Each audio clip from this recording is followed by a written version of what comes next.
Oui, ndeko na ngai bana mboka na pesi bino mbote na poko lelo naza na esengo ya ozali liboso na bino lisusu mpona komeka mpe kopartage makambo ezoleka na mboka. Je crois biso nyonso tozovivre na kati ya Congo, nous savons ce qui se passe ici dans notre pays.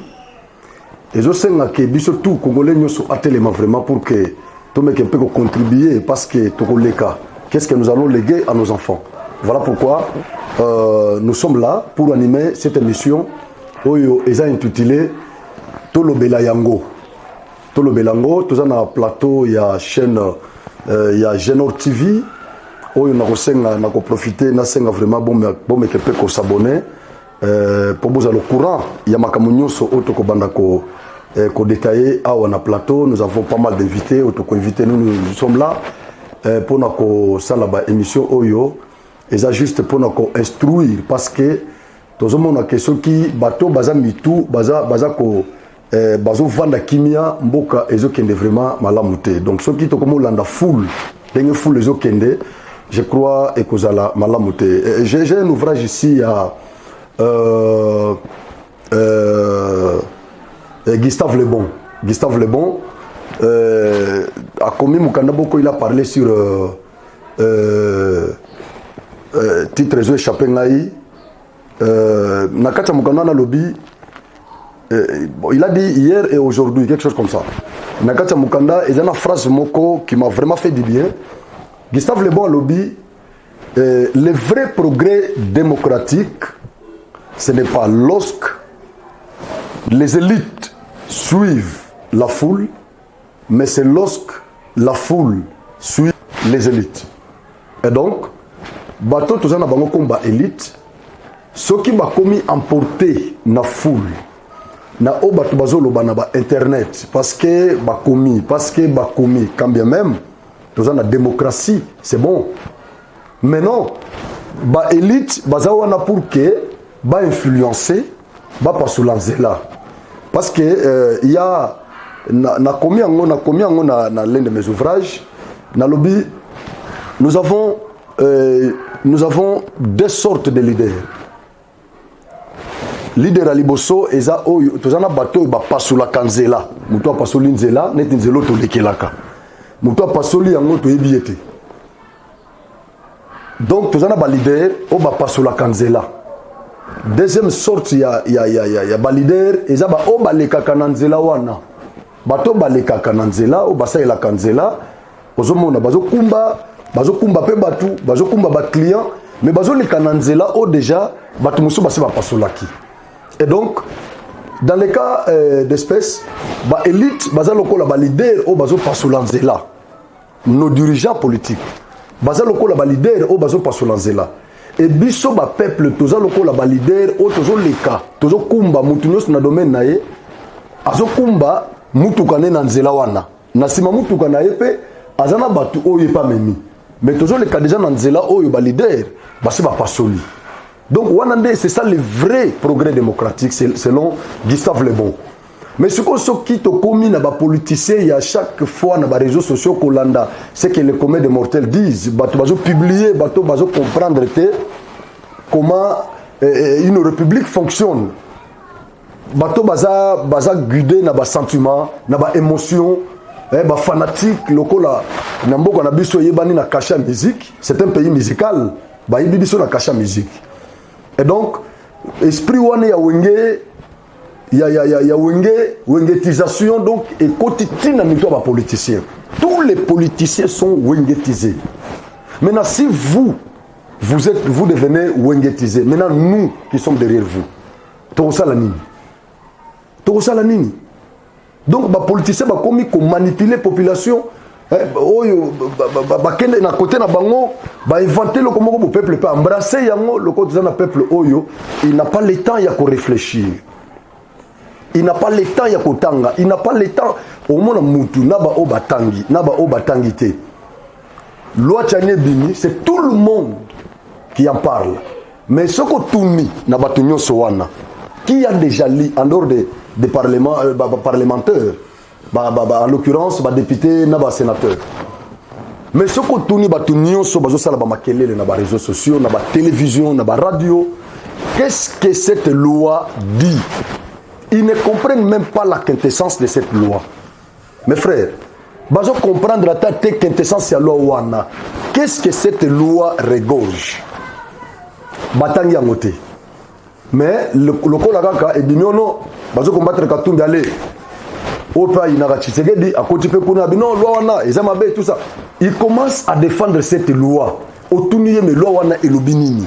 Tomoni yango awa na loi mina projet loi ya minaku proposition loi minaku na sakata. Tomoni yango na ba proposition na ya loi minaku na sakata. Otuni mutu na nzela ozoke no sala marche. Otambola pona nini o na otambola contre proposition loi ya minaku na sakata. Qu'est-ce que cette loi dit? Qu'est-ce que cette proposition dit? On a évité ba bengi biso kaka toke na nzela toke no telemela proposition na loi ya minaku na sakata. Donc mutu akeni na nzela ba kobete masasa kufi aketele mela eloko yemo kwa je comprendre te.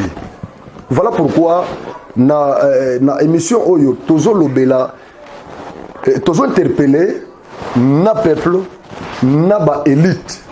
Nous sommes dans un contrat social, nous les dirigeants et vous les dirigeants, selon Rousseau.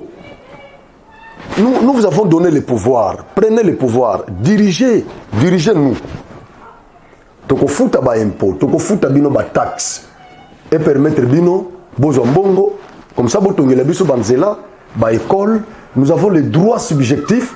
Il faut ba droit na biso na toujours na ba droit wana. Droit à l'éducation, à la santé, droit na nyonso, il faut tozala nango. Mais bino bo diriger, bo garantir ka ba droit na biso. Tozu mandat, to pesi ba député, bino bo vous en a bango bo contrôler bango. C'est ce qui se passe. Bo contrôler bande kwana. Ce qui m'a détourné, bino bo contrôler ye. Ce qui a détourné, bo bambe motion de censure ou de défiance comme ça balongo. To changer batu mususu. To zo batu o baza ba vrai élite, o baza na souci ya kotonga mboka. Nous allons vous soutenir. Na kofuta ba impôt ba kofuta ba taxe na biso to kosutuko cha mbongo na libenga ya l'état. Comme ça bino bato boza ko représenter biso kuna bo contrôler bato tozo pesa mbongo. Boye ba mbongo na biso to pesa ikenda kawapi. Mais siko soki bato tozo to pesi pouvoir, o tozo pesa mbongo. Bazo détourner mbongo wana. Bino ba député bato to pesi mandat. Bo kende ko contrôler les biso bato wana, to pesi bango pouvoir et puis tozo pesa bango na mbongo. Bozu Moussalona, Bovandeli Yango. Lelo IGF a eu place à ba député. Et vous trouvez un député, président député élu. Azo critiqué IGF a contrôlé l'entreprise où il y a des députés censés qu'au mais IGF fait ce travail-là. IGF a côté Sambon on a libéré l'État et lelo oyo. To comme à partir il y a Moussala IGF a sali. Lelo to komi na libenga l'État, to komi na mbongo, ce qui va 900 et quelques, 1980, quelques millions de dollars. Na Moussala, Oyo, ministre de la Finance, na IGF Bazosal. Mais vous trouvez un député qui s'appelle Elix, il a critiqué IGF, Oazo Kotsambo na libenga l'État, mais député Oana Moutazo promettre Batuliwa. Un député, Azo promettre député Moussouliwa. Or, Moussala député, le député Zana Moussala Moussouste, si ce n'est la légifération, il légifère les lois et les contrôles, les députés ou les pouvoirs là parlementaires. Bazana a des rôles. Contrôle parlementaire, pour contrôler le gouvernement, pour contrôler une entreprise publique. Et c'est quand bon il y a l'État et ils doivent être là derrière pour battre la comment est-ce que bambongo wana location nyoso wana comment est-ce que bato wana bazo dépenser mbongo bazo dilapider mbongo à l'État na bato baza ba mandataire na bato baza na gouvernement tout ça mais vous êtes là vous ne faites absolument rien vous les députés. Deuxième rôle ezali ya kokoma légiférer les lois mais ce qui congolais moko a une initiative. Il y a que ça la loi, qu'on propose une loi. loi wana o eza ko protéger souveraineté ya Congo ya mboka na biso. Mais qu'est-ce qui fait que yo za député musala neza musala na yo ozoke ne kosala ba menace o promettre moninga liwa obi o nyonso ko se payer lix ya kozwa projet de loi wana kokoti sango na kati ya assemblée ko présenter yango na bureau bien na commission ya PAJ a okufa le même jour.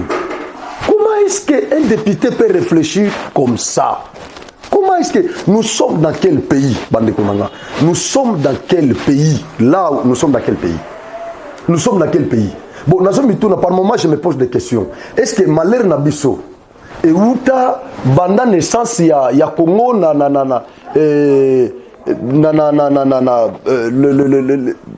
le 26 février 1885, la conférence de Berlin. Je ne comprends pas. Est-ce que ça, banda wana tango bazwaki bazui Congo bapesi yango na roi Léopold II? Siko ndesika Malher Nabiso yaki parce que je me pose des questions. Malher Nabiso et parce que banda kaka wana, banda wana.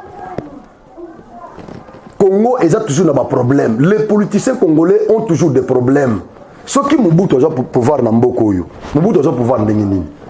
Mobutu a pouvoir quand il y a conflit, il y a politicien, conflit ba politicien. Quand ça vous président. Na Moïse Tshombe premier ministre.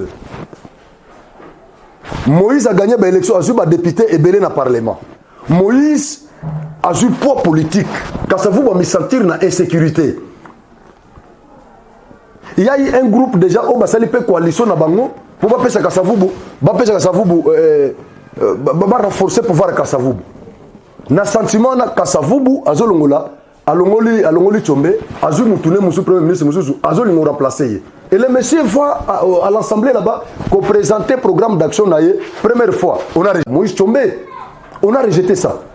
Kasavubu s'entête au lieu de comprendre que ba député bazana confiance na premier ministre Nangate azongisi le pour la deuxième fois qu'on a. Et il arrive encore là-bas, on rejette encore son programme. Allez, Mobutu, chef d'état-major, à mon avis, non, mais les politiciens veulent jouer avec nous. Ils veulent jouer avec nous. Alors, na président Kasavubu, mbala moko aller na résidence surveillée.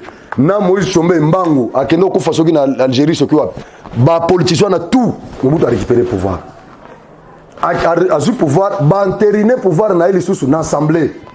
Il est allé présenter son programme là-bas. Il a entériné le pouvoir. Il a passé mandat 5 ans. Tant que Guillaume Loubaya, c'est lui, il était parlementaire à cette époque. Il a voulu résister au pouvoir en Bouddha. Non, mais nous ne pouvons pas donner le pouvoir à un militaire. C'est comme ça que le Messé a été tué. C'est juste pour ça. Donc on doit récupérer le pouvoir. C'est comme ça qu'à Panjab, on politique nyoso.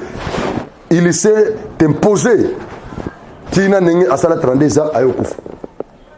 Histoire à Congo, ils ont un problème. L'Union sacrée, ce n'est pas la première fois.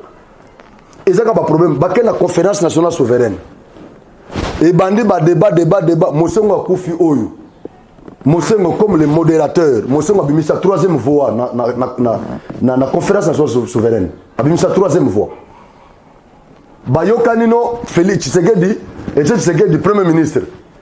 Ba frustré au bazaki wana entourage à Mobutu loko ba monique non pouvoir rebeller et kei ba dépouiller Mobutu premier ministre à pouvoir rebeller au conseil de la République ba salipe conclave na bango lisusu. Nani ba disposition nyonso ba tiaki obimaki na acte ya conférence nationale souveraine ba boy ba rejeter yango. Côté na bango pe bazui birindwa premier ministre basali pe gouvernement na bango birindwa premier ministre. Ce qu'on commune à deux premiers ministres, Tshisekedi du côté et un côté et birindwa de l'autre côté. Ça c'est toujours l'histoire du Congo. Donc ils ont torpillé tout. Nyonso bayoka na basala ki na conférence nationale souveraine, nyonso ba torpillé yango, basali pe ya bango kotoyo. Tshisekedi a me retrouvé premier ministre, mes bureaux. Bakangi bapesi birindwa, il s'est retrouvé dehors, mais entre-temps, azana pouvoir birindo kotoyo. Donc makambo wana Congo, c'est ça l'histoire. L'histoire de Congo est bizarre. Alors je me pose des questions. Toza banani, tozo touti wapi, tozo kende pe wapi, togo bonga pe jour nini, je ne comprends pas. Je comprends pas. Je comprends pas. Tu comme sentimental. Donc, molimo ya musique et cotibiso. Na population. Eh, loi Tchani.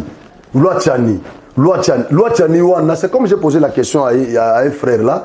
Bon, loi Tchani, vous résistez cette loi. Ou vous soutenez cette loi. Qu'est-ce que cette loi l'a dit?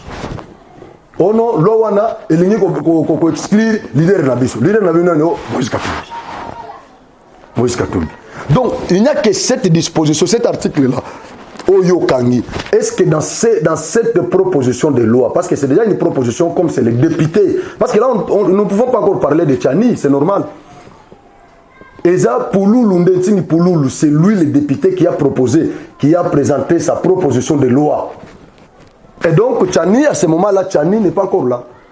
Donc, proposition, bah, pour traiter Yango, na Komboya, Pouloulou, parce que c'est lui qui va défendre cette proposition-là. Mais vous n'avez pas lu ça. Est-ce que proposition Pouloulou, et ça, un article Moko. L'article Moko, il y a verrouillage, oh, changer beaucoup de congolité. Est-ce que l'article il y a Moko, il y a verrouillage. Est-ce qu'il n'y a pas d'autres articles là-bas? Est-ce que nous ne pouvons pas d'abord regarder, jeter juste, ne serait-ce que ça, un coup d'œil aux autres articles? Pourquoi tu se limiter parce que le code a tel? Non, la loi a un caractère impersonnel et général. C'est ça la loi. Donc même Félix soit dans le pouvoir. Ce qui loi on a déjà promulgué et publié dans les journaux officiels. Mes frères et sœurs, même ceux qui ont découvrir que Félix est là, il peut découvrir que Moko n'a pas parlé n'a vraiment congolais. Mais non, cette loi va lui frapper aussi. Là on est combien ici? Là on est à que non, non, vous n'allez pas. Écoutez, Banda Musée Ayana Bakadogo na Yao. Mais nous avons connu pas mal de choses ici dans ces pays. Chaque jour, allez, je suis béni. Je suis béni, je suis béni. Ceux qui Nirango, je suis Goma. Ceux qui Bukavu, je suis Bukavu. Ceux qui Kamuna Sapo, je suis Kamuna Sapo.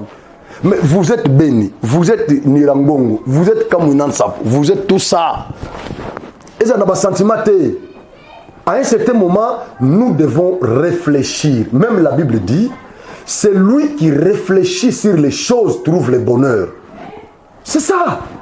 Mais les Congolais, cette faculté-là de réflexion, les Congolais ne réfléchissent pas.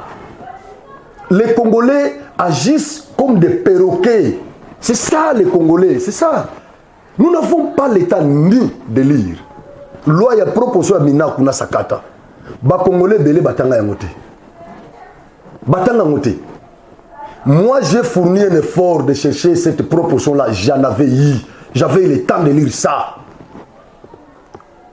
Natanga proposition na nyoza comprendre yango, ba risque nango sike zala ki tout ça na comprendre ki ba profiter na faiblesse moko lokola ministère public ezana caractère moko hybride. Ba profiter ki ne loko na loko leza côté moko eza attaché na gouvernement côté mususu ba magistrat bazo faire partie na conseil supérieur de la magistrature.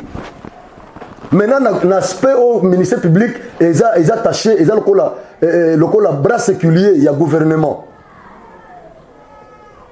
Ne ba profiter na côté wana pour que ba caporaliser yango. Donc ba pesa ministre de la justice pouvoir même il y a qu'on suspendre ba magistrat qu'on révoquer ba magistrat au monde qu'on nommer ba magistrat.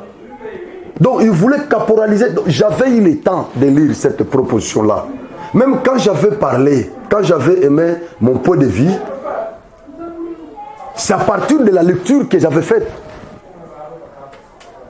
Et donc vous ne pouvez pas vous payer les leaks. Il y a ceux qui les proposition ezali. Ah ba lobby proposition le député Daniel Mbaou. À quelle proposition na été qui porte sur les mariages, la dot, les fiançailles, tout ça. Mais Batouba applaudir, mais Batanga on a noté. Nakati kuna Batanga on noté. Et je attaquer pour polygamie. Maintenant, nous avons soutenir polygamie, nous avons mais na sentiment, ils sont contents. Mais tant que nous avons attaqué. Donc avant ça, la critique, il y a proposition, il y a loi, ou un projet de loi, ayez d'abord le temps de lire ça. Les lois, tu as Internet, tu peux faire des recherches partout où tu es. Nous avons des Android. Tanga Yango, cette loi de Tchani, ils ont attaqué Moutouté, loi wana, ils ont protéger souveraineté Yamboka. Ça protège notre souveraineté. Souveraineté, c'est juridique, ce n'est pas factuel. La souveraineté est juridique. Elle n'est pas factuelle. Ce n'est pas un simple fait.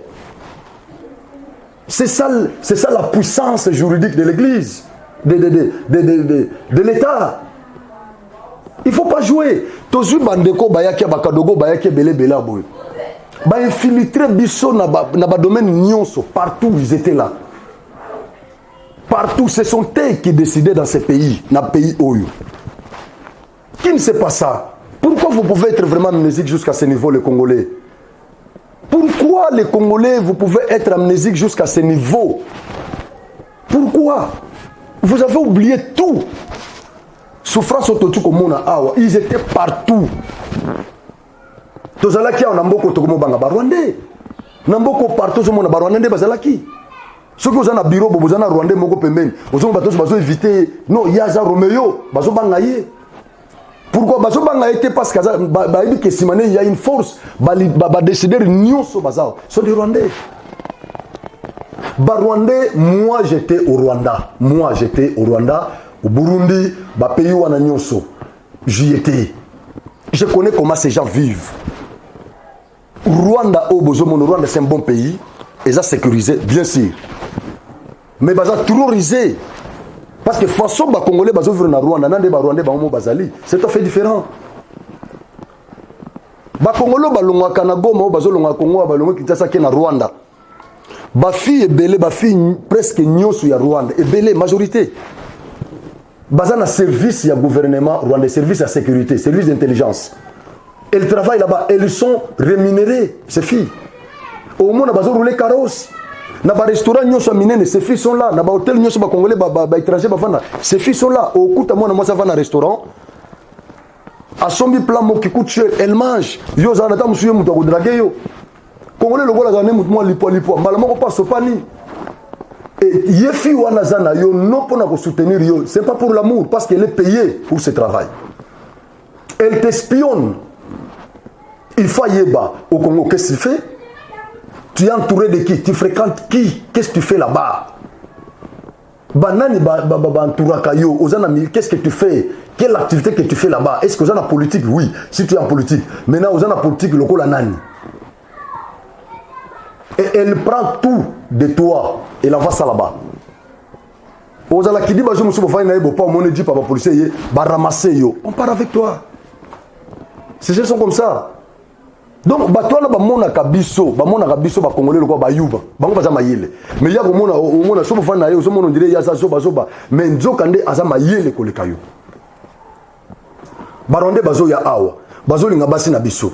Bazo zemisa bango bana na biso ya basi bande ko na biso basi amour ya aveuglé bango bache bango balade bazemisi bango baboti bana Rwandais sikanyo so boti atika ka mwana te c'est ça Rwandais akolandela mwana ne wana kotike lo mwana akipaka mwana wana akipaka yezani biso ba congolais te Congolais ok na fudisi do boto abandonné ok na ngolo boto abandonné ok na Burundi boto abandonné ce n'est pas Rwandais. Rwanda ko bota boti na Congo ata boti na Mbandaka, ata boti na Kisantu. I Rwanda kuluka mwana wana. Awotangisa mwana wana. Awosala tu mwana ngaza na moninga mususu. Nana camarade moko akola na kitokolo na kinga na ibiki. Ngai na ibaka za kinwa, na ibika za congolais. Mais na ketimbe la mwana mai kotoyo keno aza Romeo. La politique est dynamique. Au moins, politicien, les lois à côté, lobby kuna, longwe akekuna, lobby kuna akekoto, lobby kuna, c'est ça la politique. Nous devons soutenir les. Tout ça, il y a pas de moussou bazar, il y a PPRD. Moussou, je le bazar na IDPS. Moussou bazaki na IDPS, F bazali baye wana bazaki na IDPS. Les lois zana azu ministère. Ministère azu wana azu ngolo kwa nani. Na compte eza na quota ya MLC. Ozomon Balambert Mende bazaki na IDPS, mais les lots tande ba bando combattre IDPS ozana IDT. Tozana bat moussou bazaki na PPRD, baké na IDPS, bakomi ko attaquer PPRD. La politique est dynamique. Peuple bisso, tous à la patron, nous sommes les patrons de ces gens. Bango baza redevable et pas na bisso. Eza la bango, eza la député, baza redevable et pas na bisso. Et pas na bisso. Bango batuana, baza redevable et pas na bisso. Alors tout tika komi kiti satina niveau na ko bete la bango. D'ailleurs net titre ya honorable. Titre honorable, okozongo bi na constitution, yebisanga nan. Autant wapi.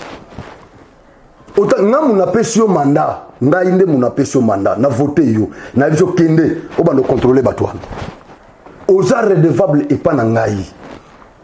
Oza émanation ya peuple. Ndenge gouvernement eza émanation ya parlement. Siko ngai mutu naza patron na yo, na bando kufaka na benga ko honorable, titre wana constitution zapi. Ba membre ba membre ya chambre basse ba bengi bango ba député tout court. Ba membre ya chambre haute ba bengi bango ba sénateur tout court. Il n'y a pas question d'honorable là-bas. C'est comme ça que vous besoin la biso ka nengwana boye na peso mandat oke kuna boke ko représenter ngai après comme ko ya oyempiaka ngasi kuna bano bengo honorable. Fais ça. Et puis ba musu bazawa na boye akoya ko mona na kaka tango ya vote. Il y a pas mbaboye na vacances parlementaires. Neta baza na vacances. Mingi baza na poto. Musu akel Lubumbashi. Musu baza soki wapi tout ça. Musu akel ko vivre soki na Rwanda. Musu na bazo mona na tena ba base. Soki to komiga na moment roulement, babandi ko ya siko bazo na ba discours. Moment ya vote nde baida ba polo. Tala. Congolais nazo simo na matoyi. Omoni assemblée o ndenge sala biso wati. Soto telema kité bato bazaki na ba bato bando kende. Ba militaire bando kende na palais du peuple. Yonga na peso mandat. Mais comme ils sont comme député, bomaye, tika policier, boma député. Or, n'a pas que guerre y a peuple les amis na policier. Mais cette fois-là, ennemi y a peuple, ce n'était pas policier. Et comme qui représentant y a peuple, n'a comme qui ennemi y a peuple.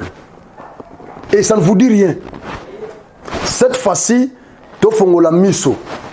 To tika ba sentiment ya kinga na za mutu ya lamuka, nga na za mutu ya songolo nga naza mutu ya pakala nga naza mutu ki ya IDPS tout ça totika biloko wana peuple tomichana na place na biso nanu ya patron ya pouvoir o bango bazana nango c'est nous qui sommes des patrons de ce pouvoir là tomichana na place nanu wana bato na bazare redevable pas na biso d'après tout ils ne peuvent pas nous manipuler comme ça ozomon alors position na ngai par rapport à cette loi cette proposition de loi yantingi pululu.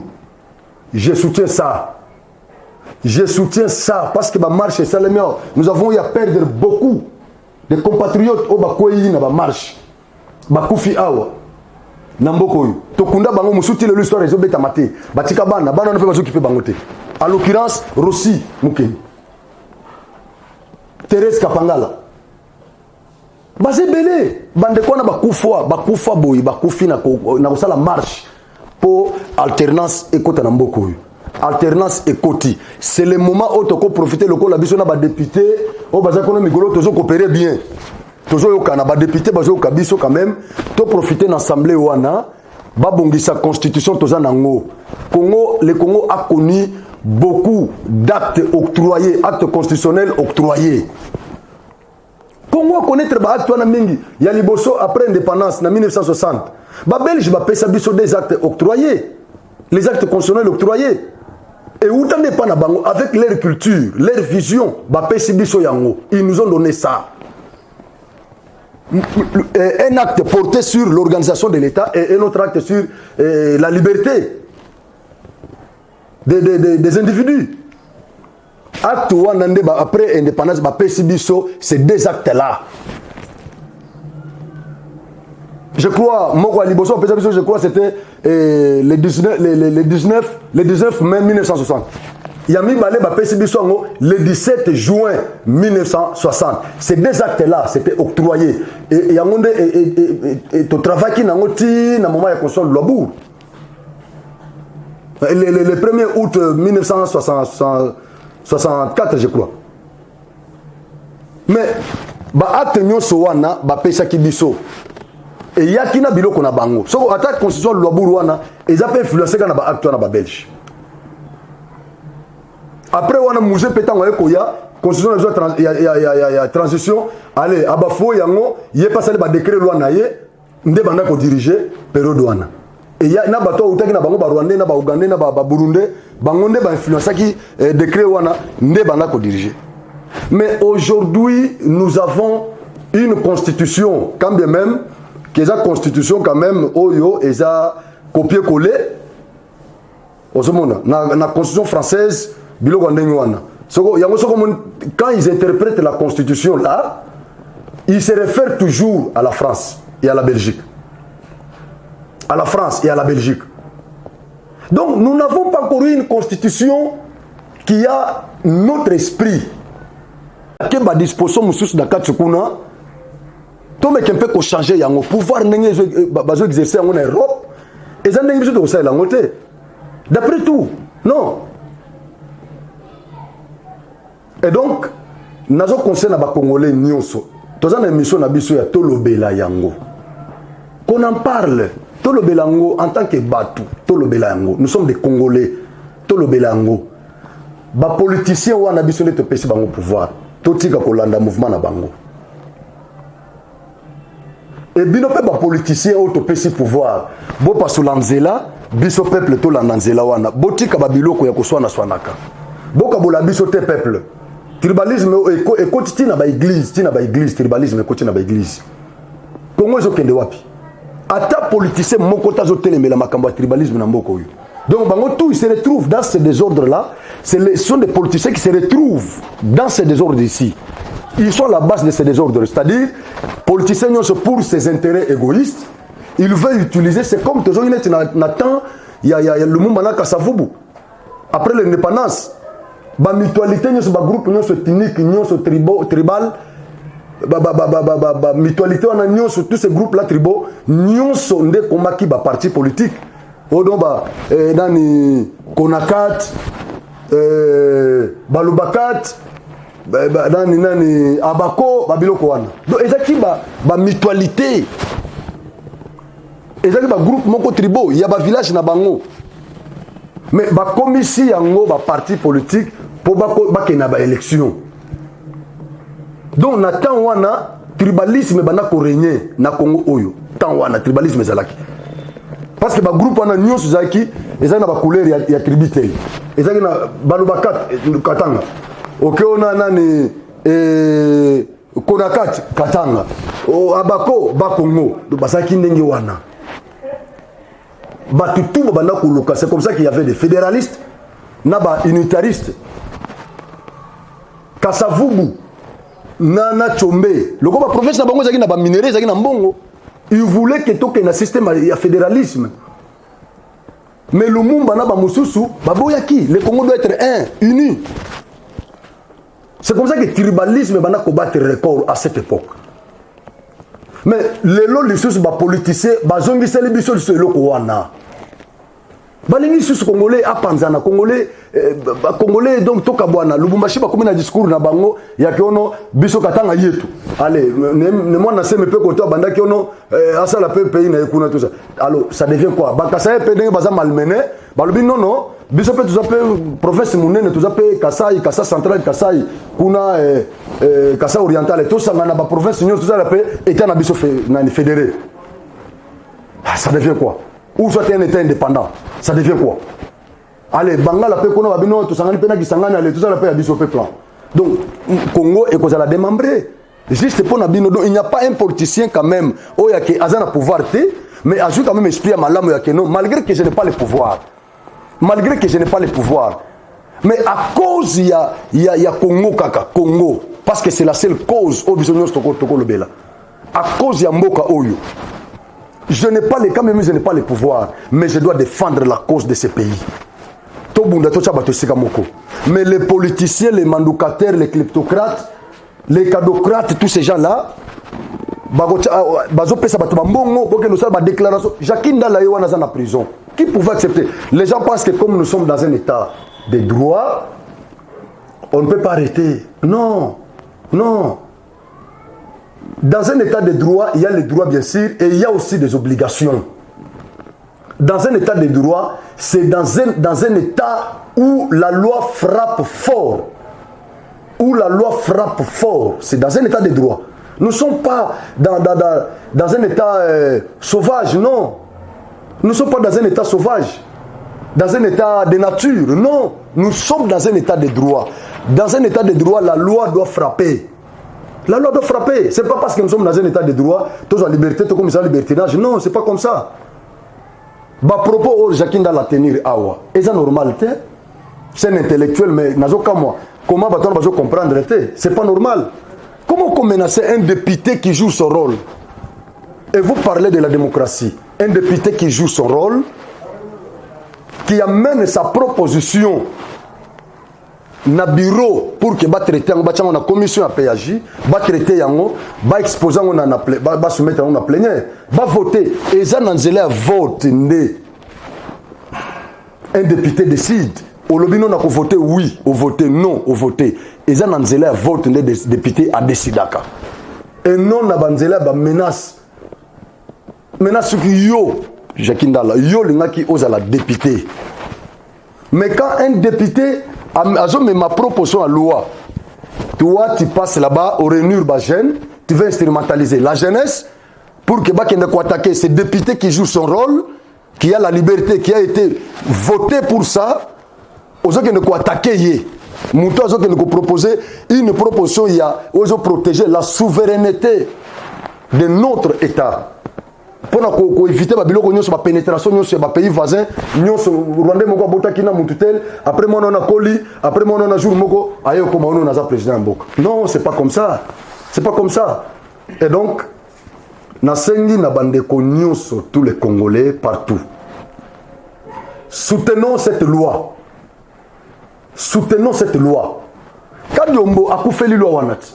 Kadumba il a fait des révélations terribles, extraordinaires, ce monsieur, que son âme me repose en paix. Kadumbo. Il recevait des menaces, il a même à dire ça. Il recevait des menaces.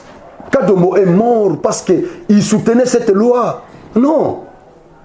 Non. Nous n'allons pas être intimidés, non.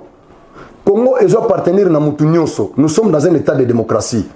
Alors, awa mutu ya menacer moninga azate, mutu azana droit, monopole, ya que non na Congo wa, à part nga mutu muso koloba azate, nous avons choisi la démocratie. C'est comme ça que nagoya lisus.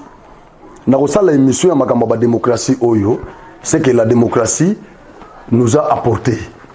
Nagoya. Mais que l'âme de Kadiombo repose en paix. Congolais, to soutenir loi ya Noël Tchani. Discours je ne comprends pas pourquoi Katumbi a s'agité. Katumbi a dirigé Katanga, Katumbi était ici, Katumbi est connu ici. Katumbi c'est un frère.